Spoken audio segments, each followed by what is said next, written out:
Hello everyone, அந்திருக்கும் நமஸ்காரம். இன்றைக்கி நாம் பார்க்க போகிற ரெசிபி தேங்காய் பால் சாதம். இப்போ தேங்காய் பால் சாதத்துக்கு தேவையான தேங்காய் பால் ரெடி பண்ணிக்கலாம். அதுக்கு இந்த மாதிரி ஒரு தேங்காய் அளவு முழுசாக எடுத்துக்கோங்க. இப்போ இந்த சைஸ் இருக்க தேங்காவை நல்லா சின்ன சின்ன பீஸாக கட் பண்ணி போட்டு இது கூட ஒரு 3 ஏலக்காவை போட்டு நல்லா தண்ணி விட்டு அரைச்சி எடுத்துக்கலாம். இப்போ அரைச்சி எடுத்ததை வடிகட்டி எடுத்துக்கலாம். தேங்காய் பால் ரெடி. இந்த தேங்காய் பாலை நீங்கள் இடியாப்பத்துக்கும் ஆப்பத்துக்கும் கூட சேர்த்திக்கலாம். தேங்காய் பால் சாதத்துக்கு தேவையான மசாலா பொருட்கள்: பட்டை, கிராம்பு, அனாசிப்பூ, மராட்டி மொக்கு, சீரகம், கல்பாசி, மிளகு, ஜாதிபத்திரி, ரோஜா மொட்டு, சோம்பு. இது எல்லாத்துலேயுமே 3/4 பங்கு எடுத்து அரைச்சிக்கலாம். அரைக்கிறது கொஞ்சம் நரன்னு அரைச்சி எடுத்துக்கணும். இது கூட கொத்தமல்லி, புதினா, பூண்டு பெரிய பல்லாக இருந்துச்சுன்னா 10-12 பல், சின்னதாக இருந்துச்சுன்னா கொஞ்சம் அதிகமாக சேர்த்துக்கோங்க. அதுக்கு தகுந்த மாதிரி இஞ்சி, ஒரு பச்சை மிளகாய் சேர்த்து அரைச்சிக்கணும். இப்போ இந்த அரைச்ச விழுது கூட இது ஒரு ஆப்ஷனலுங்க. சின்ன வெங்காயம் ஒரு 10-15 சேர்த்துக்கிட்டிங்கன்னா டேஸ்ட் இன்க்ரீஸ் பண்ணி கொடுக்கும். இப்போது தேங்காய்பால் சாதம் தாளிக்க ஏற்கனவே நம்ம எடுத்து வச்சுருந்த மசாலா பொருட்களில் 3/4வாசி அரைச்சிக்கிட்டோம். மீதி இருக்க 1/4வாசியை குக்கரில் நல்லா எண்ணெயை விட்டுக்கோங்க. எண்ணெய் விட்டதுக்கப்புறம் அந்த மீதி இருக்க மசாலா பொருட்களை ஆட் பண்ணி அதோட பிரிஞ்சி இலை, தேவைப்பட்டால் முந்திரி பருப்பு சேர்த்துக்கலாம். இப்போ மசாலா பொருள் நல்லா வணங்கிருச்சு. இதோட கொஞ்சம் கருவேப்பிலை, நீல வாக்கில் அரிஞ்சிருக்க பெரிய வெங்காயத்தை சேர்த்து நல்லா வதக்கிக்கணும்.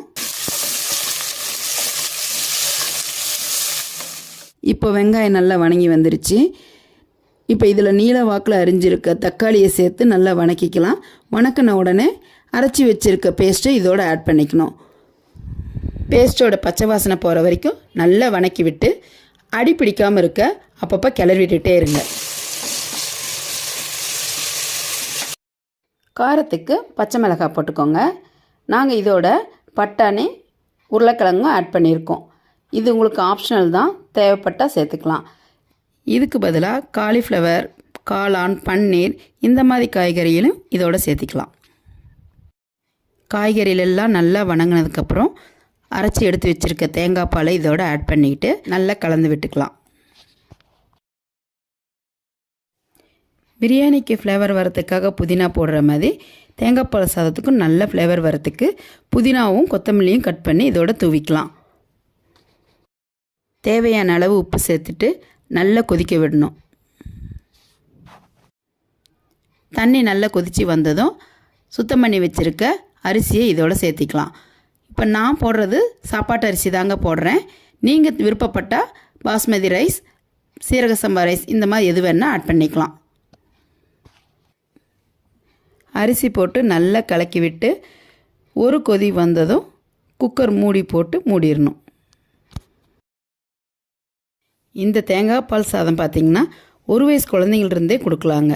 ஏன்னா இதில் அதிகம் காரம் இருக்காது. ஆனால் தேவையான அளவு சத்தும் அதுக்குண்டான நியூட்ரிஷனும் குழந்தைங்களுக்கு நல்லா கிடைக்கும். குழந்தைங்களும் நல்லா விருப்பப்பட்டு சாப்பிடுவாங்க. குழந்தைங்களுக்கு கொடுக்கும்போது கொஞ்சம் அதை நம்ம கையில் எடுத்து மசிச்சும் கொடுத்துர்லாங்க.